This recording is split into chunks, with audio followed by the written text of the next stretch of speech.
2025 NFL team previews. We got the Houston Texans. This is a team I have projected exactly where the odds makers have them at. Although if they return the same top 5 level defense as last year and can make a leap on offense, it's a different story. Texans were probably the most active team this offseason with trades and free agency, at least on the offensive side of the ball. Starting with firing of offensive coordinator Bobby Slowick, who I was totally wrong about. I thought he'd have this offense humming. Slowick is replaced by Nick Caley, who was the Patriots tight end coach for a while under Belichick. When Bill left New England, Caley went to the Rams and served as their tight end coach slash passing game coordinator the past couple years. He'll need to jumpstart this offense and a running game that's pretty much non-existent. Stroud was constantly under pressure, took the second most sacks in the league at the 6th highest pressure rate, so naturally an offensive line that was ranked in the bottom 8 in the league by any metrics gets an overhaul. So let's take a minute and go over the Hogs up front. After all, games are won and lost in the trenches. They get rid of left tackle Laramie Tunzel, who was their best blocking graded lineman, but that's not really saying much on a bad O-line. Plus, Tunzel was the most penalized player in the league with 19 penalties. No surprise, Houston was the 3rd overall most penalized team in the league. Next to go on the O-line was right guard Shaq Mason. They also got rid of a pair of guards, Kendrick Green and Kenyon Green, no relation there. Coming in to replace these guys, left tackle Cam Robinson, right tackle Trent Brown, center Jake Andrews, and guard Ed Ingram. Cam Robinson was good with Jacksonville, but he got dealt to the Vikings in the deadline last year, and he must not have liked it in Minnesota or didn't adjust well or something, because he rated out as the worst tackle in the league from week 15 on, allowing 33 pressures in just 3 games, most in the league among tackles. Center Jake Andrews has only 2 career games under his belt. He didn't play last year due to a torn meniscus. Guard Ed Ingram has never graded above 59 in his 3-year career. Based on Pro Football Focus's pass blocking and run blocking grades, he's one of the worst guards in the league. Finally, right tackle Trent Brown, a 32-year-old, only played in 3 games last year due to a torn patella tendon. This will be his 4th team in 6 years, which that alone says a lot about him, because good linemen don't bounce from teams to team. They're kind of like a set it and forget it type of position. Now, I purposely highlighted this unit because everything I've read about Houston says how they've revamped their O-line or they got big improvements up front. Reality is, new names don't automatically mean better. And with a new offensive line coach, Cole Popovich, another Belichick disciple, let's say the O-line is better than last year, which I have serious doubts about. It's highly unlikely they show it in the first half with such a lack of chemistry. One thing about all good offensive lines is continuity. This Texans O-line lacks that and talent. Adding a 30-year-old Nick Chubb in the backfield to run behind this unit is probably not the solution to the problem either. On a positive note, they replaced Steph Diggs with Christian Kirk, which in reality is like a wash, but they did pull him away from their divisional foe, Jacksonville. They have depth at wide receiver after drafting 2 Iowa State teammates, Jaden Higginson and Jalen Noel.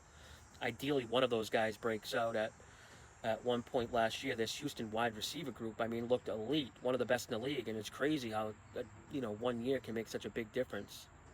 And I'm just not sure where this offensive improvement comes from. This was an offense that, if you bet under their team total every game last year, you would have won almost a 70% clip. And that was against the 3rd easiest schedule of opposing pass defenses. And one way I try to project offenses year to year is by separating offensive plays by early down and late downs. The Texans finished 31st in success rate on early down offense, which of course is just plays on 1st and 2nd down. Typically, early down offense is more predictive going forward of what an offense truly is. 3rd and 4th down has a lot more variance and randomness involved. And because of how bad Houston was on 1st and 2nd downs, Stroud and the Texans were always forced into difficult 3rd and long situations. Stroud was able to bail them out a lot of times, but that's not sustainable. Also, it didn't help the Texans were the 2nd most injured team at the pass catcher position. Season-ending injuries to both wideouts Diggs and Tank Dell, combining to miss 12 games. Nico Collins missed, 5 or 6 games too. My win projection here is 9.5 for Houston. It's just assuming their defense plays just as good as they did last year. They return everyone, so it's not a crazy assumption. It's probably my favorite secondary in the league. Texans had the 2nd most INTs. They forced 4 turnovers or more in 4 different games, not including their wildcard blowout win over the Chargers. And unlike a lot of other defenses who their season-long numbers are propped up by turnovers, the Texans defense was still top 5 when removing turnovers. Now, context is everything, of course. Houston did end up playing a top 10 overall easiest strength of schedule. Only 5 of their opponents went over their season win totals. That was tied for 2nd lowest in the league. They also played half of their defensive snaps against backup quarterbacks or bottom tier QBs based on EPA per dropback. So the defense will be tested more this year. I have a bet on Will Anderson Jr. to win Defensive Player of the Year. I did a separate awards bet video breakdown where I talk more about that if you haven't seen it.